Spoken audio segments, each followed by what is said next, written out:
Good afternoon, everybody. Thank you for joining us. We're really, really pleased to have you with us this afternoon.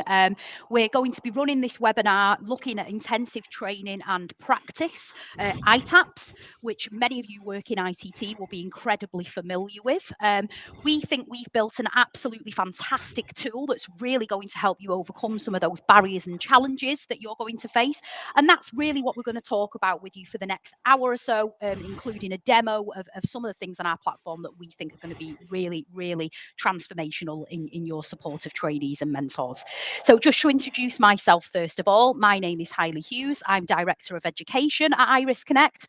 And I have also a personal interest in this topic because alongside my role at Iris, I also work at the University of Sunderland running mentoring. So I have been subject to filling in the market review accreditation like everybody else and sort of devising what we're going to do for our own ITAPs. I'm here today with my colleague, Andy Newell, and I'll let him introduce himself. Hi everyone, I'm Andy. I'm Managing Director here at Iris. Over the years, been responsible for quite a range of things within the company now, but focus now specifically on how we can build the educational tool set on the platform to best meet the needs of our customers, and of course that includes initial teacher education.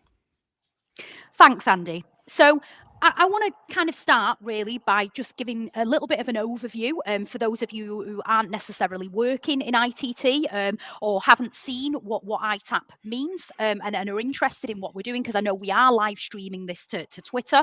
And on that, actually, if you have any questions at all about anything that we say or you want to know more, please do take the opportunity to type into the chat, and Andy and I will address some of those questions a bit later on during the webinar. So very quickly, kind of an overview of what the ITAP is. It's an opportunity which is additional to the 24 weeks that trainees usually get on placement within different schools, for trainees to focus on really specific and tight and granular elements of practice.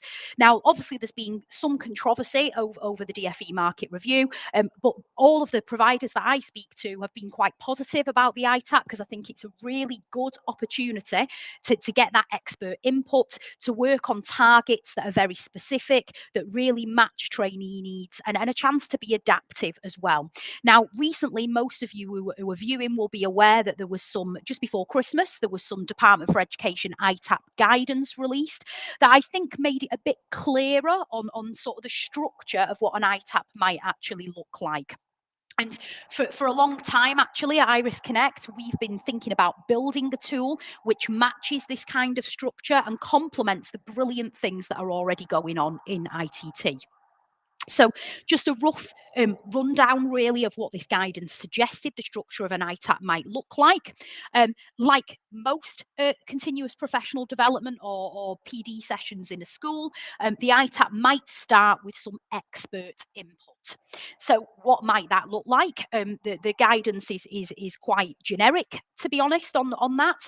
That could be videos of experts. That could be an expert from a school. It could be a national expert. Lots of providers are doing it their own way dependent on their context. So that expert input would include some idea of what really great examples of effective strategies might look like in that specific ITAP criteria. So for example, if your ITAP was on questioning, well, actually, what does great questioning look like? What are the active ingredients, if you like, of questioning?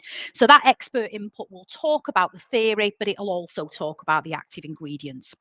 Like, again, most CPD, if we think of those EF mechanisms, that would then be followed by observations of actually what does this look like in practice. So again, the DFE have been really generic with that guidance. They have said that that could be somebody literally modelling it live, so a lead mentor, one of your experts that you've got in, a member of university or SCIT staff. But it also could be video exemplars as well of observations. And there would be that element that follows that of deconstruction. So, you know, we know because of cognitive science that if a trainee who is on the more novice end of the spectrum in that domain is watching a lesson example, they might not know what they don't know. So they might need help with deconstructing that either collectively as a group with other trainees and also with some input from expert mentors as well. Then following that deconstruction, we need that really clear opportunity for practice. And I'll let Andy explain how we've kind of envisaged that practice a little bit later on when he does his demo of our ITAP tool. But, you know, we see practice as being a really holistic opportunity. That includes approximations. It includes group practice. It might include cognitive rehearsal. It might include out of context rehearsal and then that in context practice as well. So, you know, that's a huge area there, that opportunities for practice that can be utilised on these ITAPs. And then, of course, after that practice, we need that expert feedback. And that expert feedback also needs to link in to a circular motion to the expert input at the start. So, how is the feedback linking back to the active ingredients that were mentioned at the start and that all important research that underpins all of our research informed strategies? So, this is the kind of generic sort of suggestion that the Department for Education have made for the structure of the ITAP. And the tool that we've built, hopefully that Andy can take you through in just a second, we think really lends itself really to this structure. So with Iris Connect, you can, and I've always been able to, access and create evidence-based theory. So we have a tool called Groups, which Andy will show you a little bit later on, where you can do that. We already have some pre-made content, but you can also adapt that and be bespoke as well to your context. We have a bank of some models of practice as well that you can use to watch and deconstruct. And again, you can also build your own that are particular to your context. And then we have the opportunity to plan and practice as well. So we do have some scenarios and approximations, but there's also that really effective use of video as a deliberate practice and rehearsal tool as well, which again, Andy will speak to you in a bit more depth later on about. We've got the in context practice, which has always been the core proposition of Iris Connect. So the filming of the lessons, the sharing with a coach or a mentor, and that opportunity to provide really specific granular time link comments as feedback, which is our expert feedback at the end that can link back to the expert input at the start. So I feel like I've spoken for quite a long time and babbled on. I'm going to pass over to Andy now, who's going to share his screen and he's going to give you a demo of what we've designed. Well, thanks, Hailey. That's fascinating. And of course, yes, for us, it was really important to sort of recognise that practice is a very sort of small word to encompass quite a lot of things, quite a lot of different activities. And of course, you know, the whole point of it is to be taking people from a decontextualized, simplified environment into a highly complex environment like a classroom, and to provide the right amount of support at each stage of that process. So that's one of the things we've really focused our energy on, relating specifically to the ITAP itself. As you can see, I'm here on my Iris Connect platform, so you may or may not be familiar with this, but this is the space that the online element of the Iris Connect tool. The other part, of course, is the ability to capture video on any mobile device securely. You can de-anonymize the video at the point of capture. It can be uploaded, and once it does upload, it deletes from the local device and appears in the user's video library like this. We'll come to this in a minute because this is a really key part of the whole kind of cycle of usage within an ITAP. What we've got here on the home page is the instructional palette. So this is the space where the various different content that you're going to be sharing with your trainees is going to be presented. And as you can see, we've picked just a standard 4 area of like focusing on behavior, focusing on instruction, focusing on questioning, and focusing on assessment and feedback as being our 4 domains for the instructional palette. Of course, all of this sort of content is editable. It could be your content that we present using this architecture, or you can leverage the content that we already have, or something in between where you may work back from the content that I'm about to show you and actually make additions or alterations to make it more applicable to your context. So let me show you what it looks like to kind of work through an ITAP on the Iris Connect platform.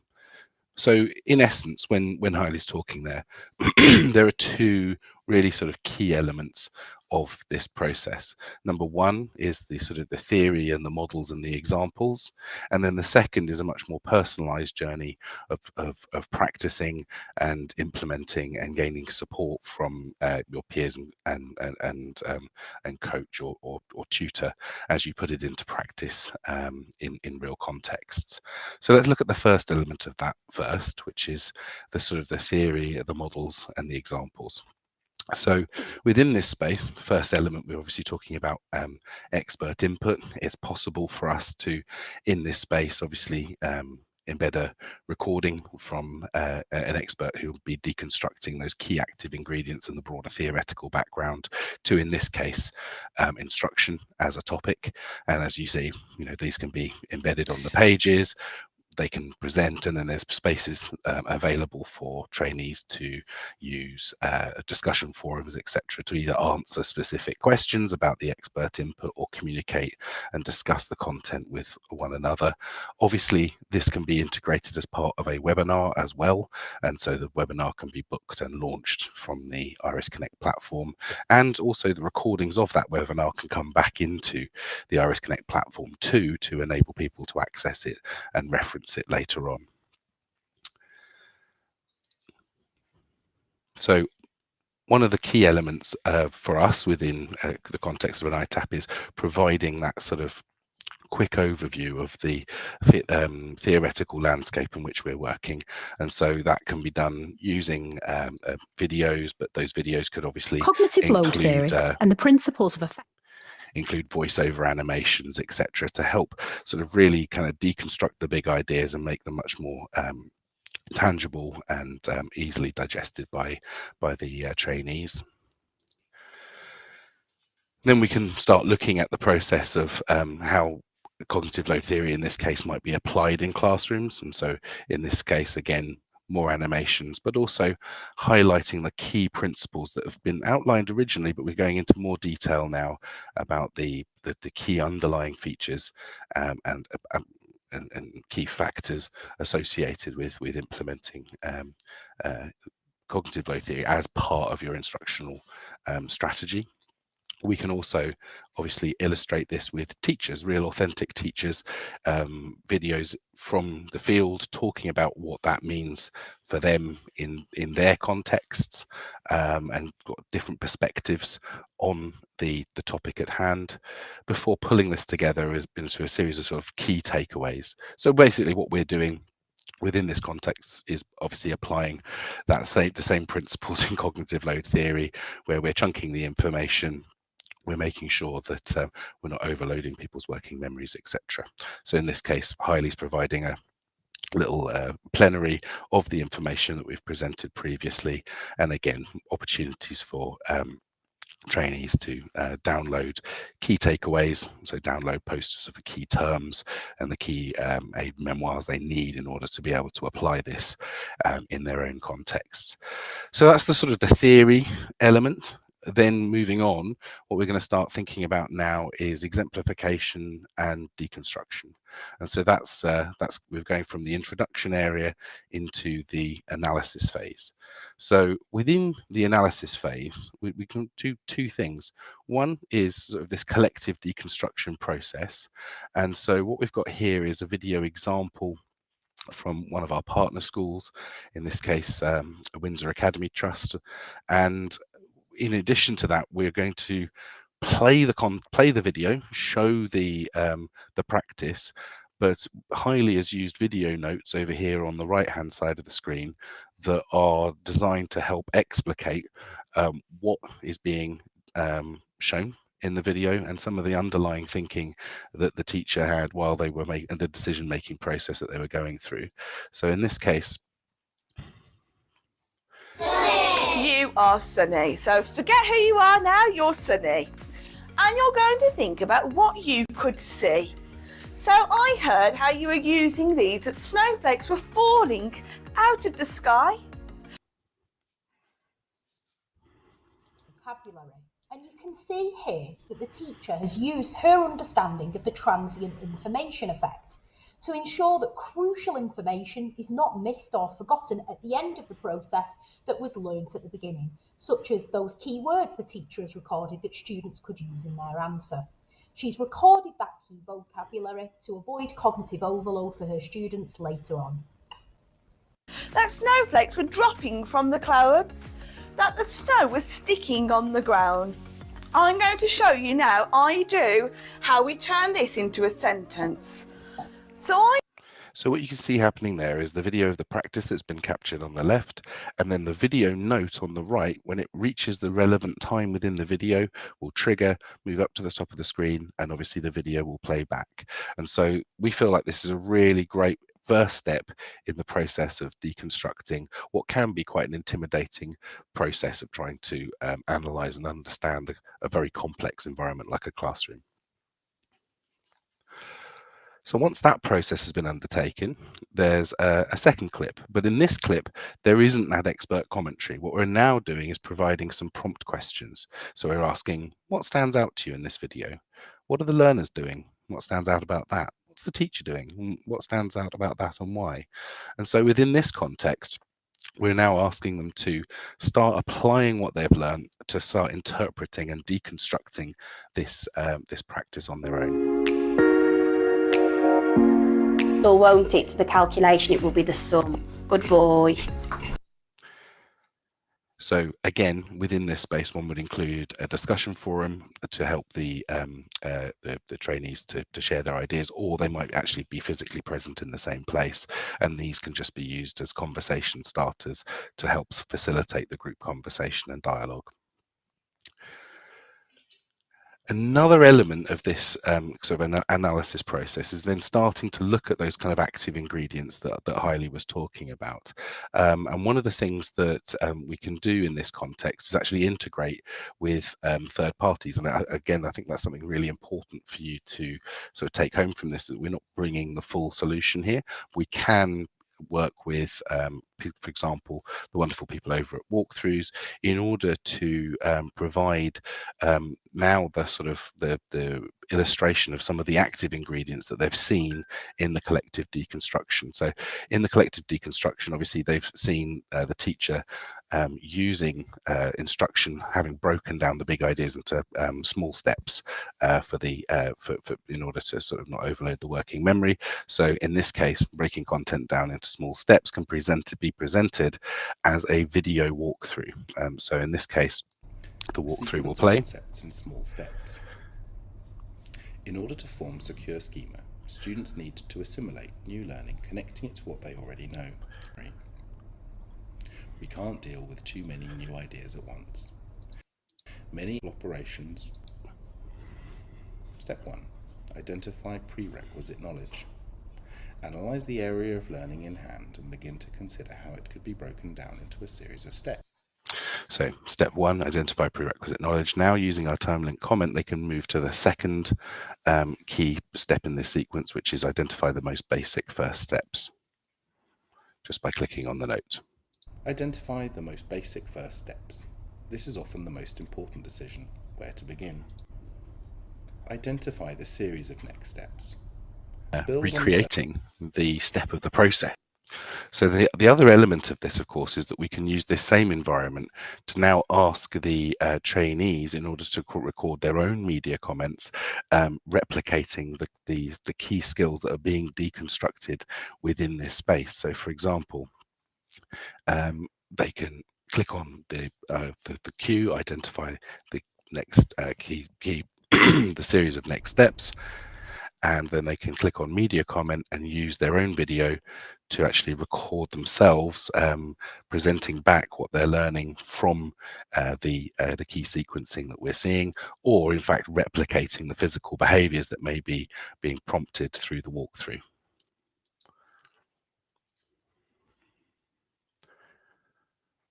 Once that video is uploaded, the trainee could actually share this video with their coach or tutor and actually get feedback on it about how they can make small alterations or adapt their strategy to be more applicable. So coming back out now from the sort of theoretical section. Now we're going to start looking at how we can kind of practically apply this in a more personalized way for each and every trainee. So if I come back to here, you can see that on the left, that was the theory. And then on the right-hand side here is the pathway.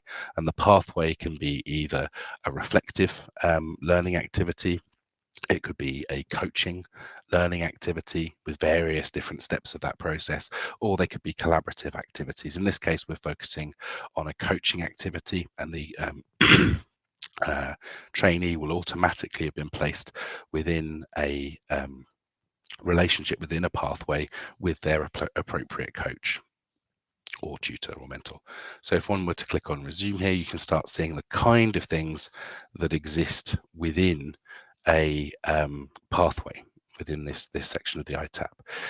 There's this process of preparing for deliberate practice, layering of role play and instructional rehearsal with the mentor.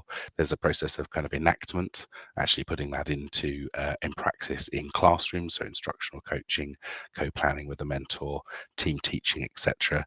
And then there's a process of assessing the impact and the extent to which it's been put into practice with fidelity.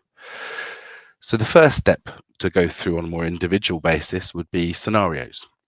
And again, of course, we could integrate with a third party to be able to bring these scenarios and embed them within the overall workflow, or you can work from the bank of ones that we've developed as well. And in this case, it's very, very simple. We're, again, yes, considering how to apply cognitive load theory into our instructional practices. And here are a range of different contexts in which I might be doing that: Newton's second law, imaginative texts, and climate types. And in these circumstances, what we get is the scenario itself. So an overview of a particular scenario.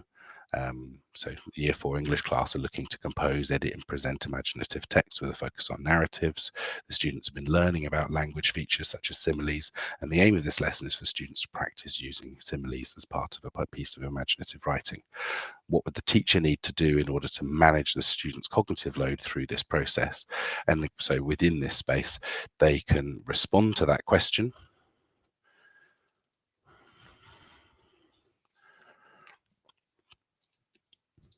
And submit their response. And of course, the system's going to identify that they have in fact made a submission to this question, and it's going to have moved their progress along with regards to their progress through this practical aspect of the ITAP. Now, the tutor or coach will be able to see their response and be able to provide feedback on the basis of that response. It's also possible in the relatively near future for some elements of AI to start playing a role in these scenarios. So, for example, to adapt the scenarios, or to provide a live language element of the scenario, or in fact to provide some feedback to the trainee based on their response within the scenario. Then we could walk people through the process of actually working with others in order to rehearse, to create a rehearsal or role play where they're going to start physically putting into practice some of the elements that they've learnt through this, and probably focused around a particular scenario that they've already engaged with. And so the intent here is to provide a framework for them to come up with a scenario and to sort of share that back as part of the process and get some feedback on it before implementing it themselves. But of course, at this stage, one might segue into the kind of approximation tools that are provided by third parties, etc. So, or indeed into the planned kind of deliberate practice activities that you have developed internally within the organization. And of course, we could help you translate that kind of activity onto the platform. Absolutely crucial to all of this is the process of being able to record that deliberate practice. So primarily, first and foremost, Iris Connect is a video platform, and just by using the app on their mobile device, the trainees could either record themselves individually, deliberately practicing a discrete strategy or technique, or you could record a group activity, and that activity would be automatically uploaded onto the Iris Connect platform and they would be able to review that video themselves, but then also share that activity with their coach, and their coach could provide them with feedback using these same time link comments.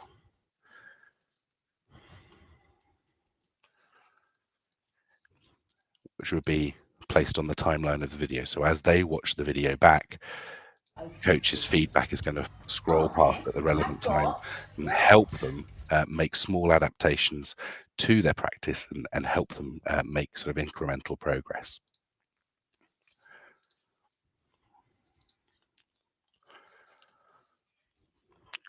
And so the last sort of step of this process, of course, after we've gone through the process of sort of deliberately practicing this strategy out of context, is of course practicing this strategy in context.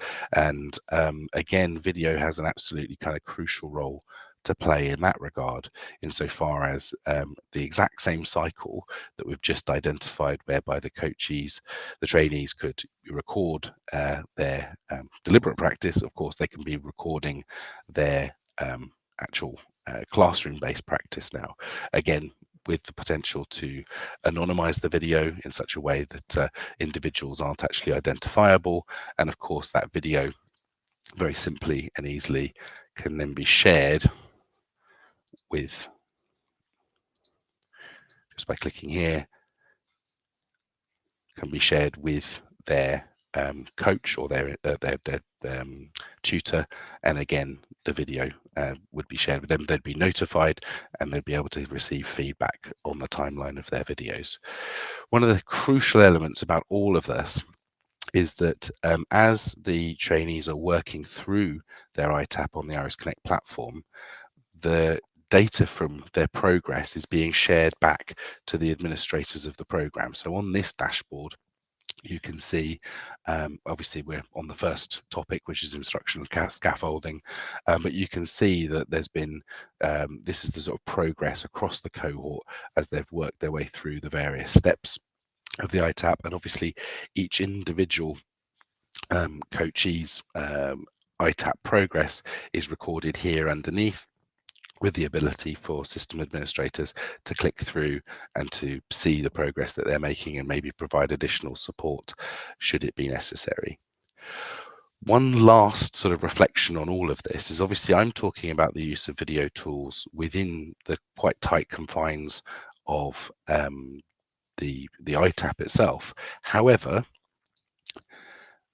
these video tools can be and are extensively being used as part of the process of providing additional support for trainees once they're out on placement.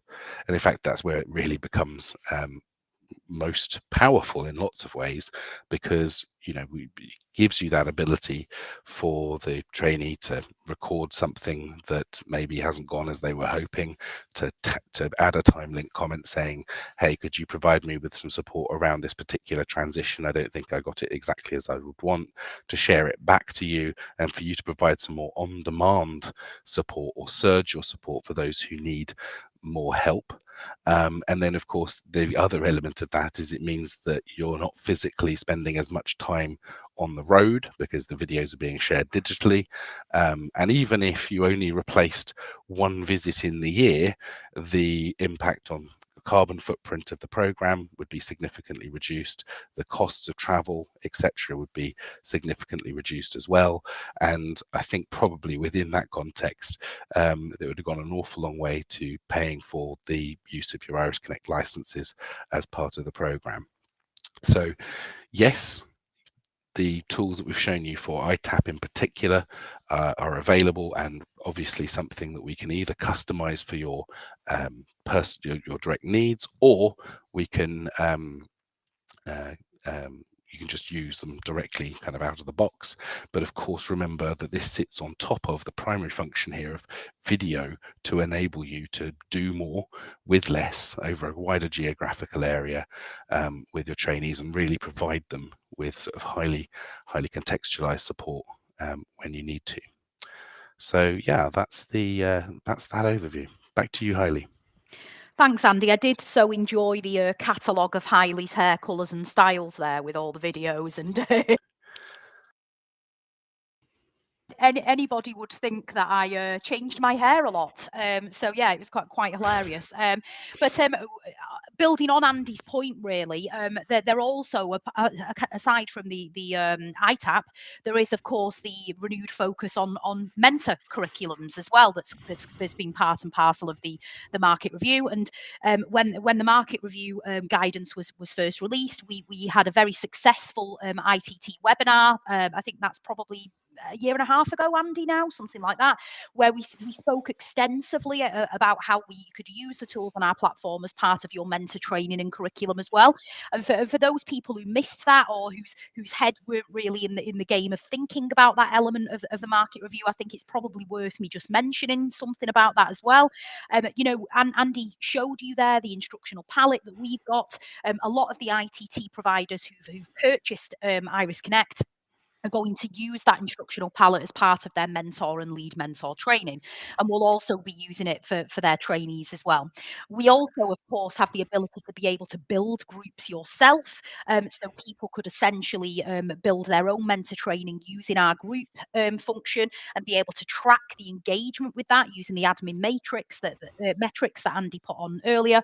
And then we have our pathways that Andy showed you a little bit of there. We have pre-made ones that are based along the cognitive science continuum for coaching, that's based on domain expertise and how fluent that is. But of course, like any provider, every provider has its own way of mentoring. I know we certainly do at the University of Sunderland, and you could very easily build your own pathway that means that you would have that consistency, that quality assurance, that support for your mentors, particularly those mentors who are less experienced than others. So, aside from the ITAP tool we've showed you this evening, you may have been already trialing your ITAPs. I know that lots of providers have been doing that over this year, and our tools can actually add light and shade and wealth really to what you're already doing, or you might not have got as far on the road as that and think actually this could be a great solution. But either way, there's lots of use. I think that's the key point really. Is like just, we know that the last year has been really turbulent, so we wanted to go as far as we could to provide something holistic that's like ready to go out of the box. But sitting underneath that are all of the tools that were built on the platform in order to build that, which allows us to rapidly build things for you. So, if you like elements of what we've done but want to introduce a different interaction at a different time, that's really, really easy to do. So we're basically here to support providers no matter how far down this road you are, and very keen. I'm just going to come back very briefly to that idea of the mentor curriculum and supporting mentors as well.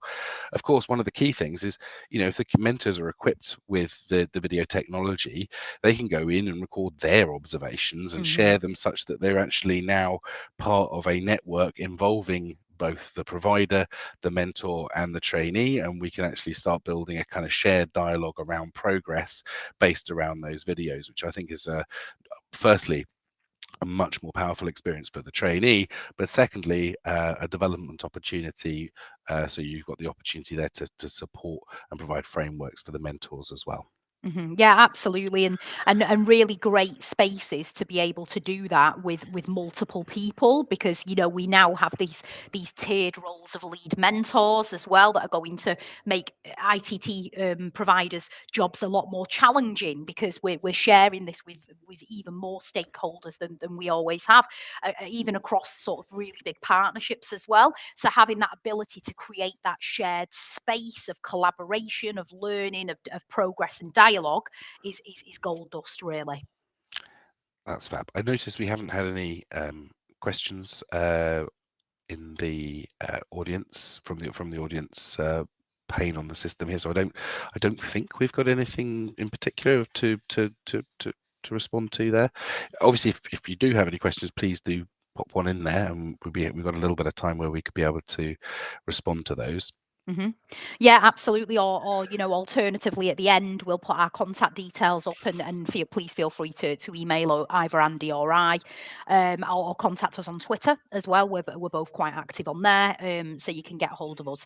So I think maybe we've said a lot, we've shown you a lot, and if you are interested in hearing more, I think the next step would be to contact us, and we can get in a one-to-one demo with you and have that proper conversation about your bespoke needs and how we can help you overcome those challenges. But it's worth just kind of summarising, how this ITAP tool will help you develop that sequence of learning. So the DFE have signposted that ITAPs really need to start with that expert input. Well, what's our solution? Well, we've already got pre-existing videos of experts, and some really high quality theory content. Andy showed you just a tiny snippet of that in that demo that we already have built on our platform. But we also have the technology to be able to clone our material, to adapt it, or actually to support you in the creation of your own as well. So that's our expert input.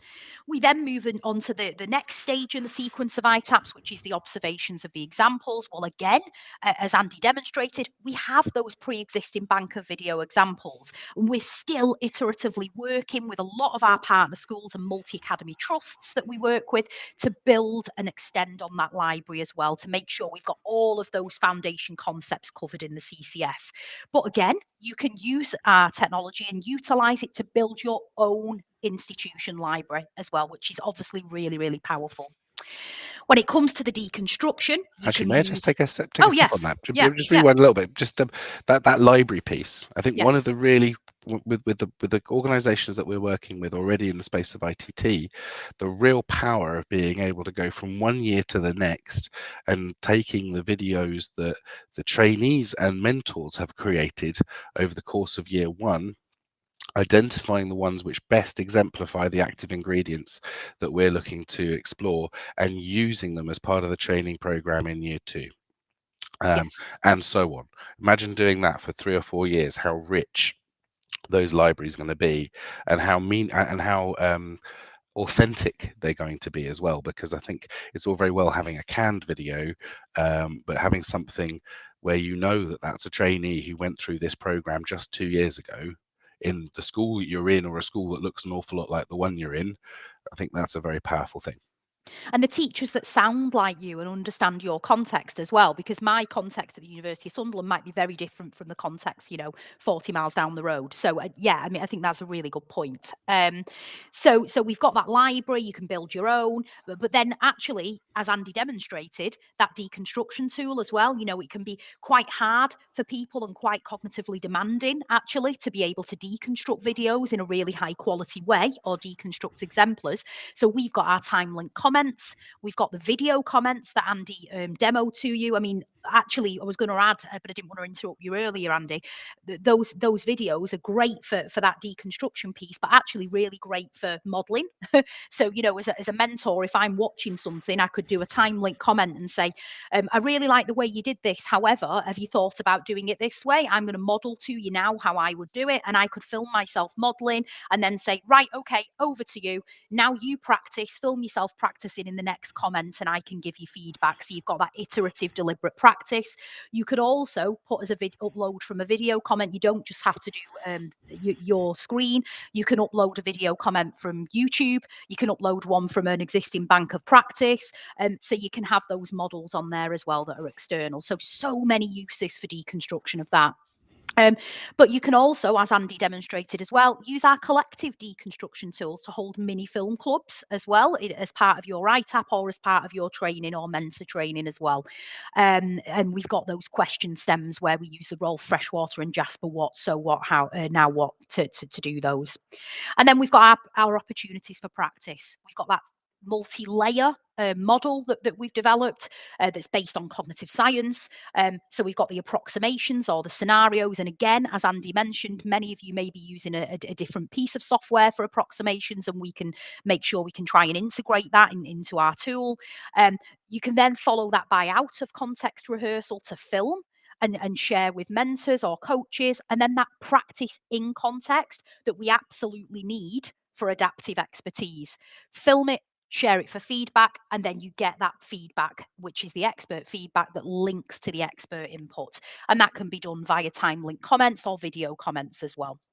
And last thing, of course, track the progress of individuals through each step of this journey so that you've got a dashboard and you can identify, actually we need to these people are going great, we need to support those a little bit more, for example. So yeah, those analytics kind of in real time are so much better than the kind of rear view mirror stuff where you kind of look at old data. This is real live data that's happening right now and allows you to adapt in real time.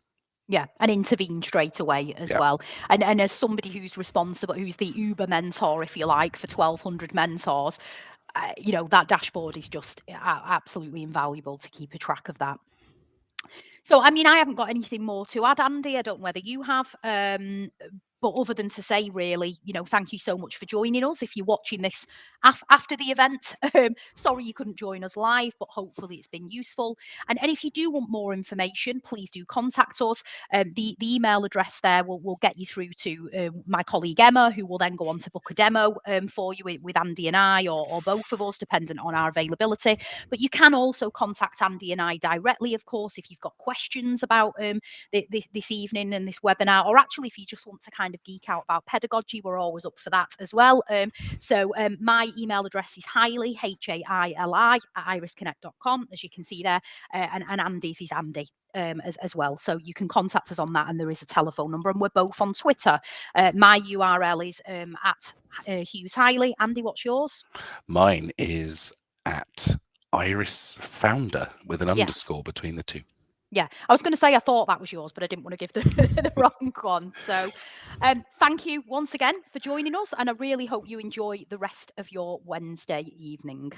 Thank you, Mark. Yes, thanks, and I hope everyone enjoyed the session. And just a sort of big shout out to the ITT world right now, because we know it's been a challenging couple of years, and we're here for you. Take care. Bye bye. Thank you.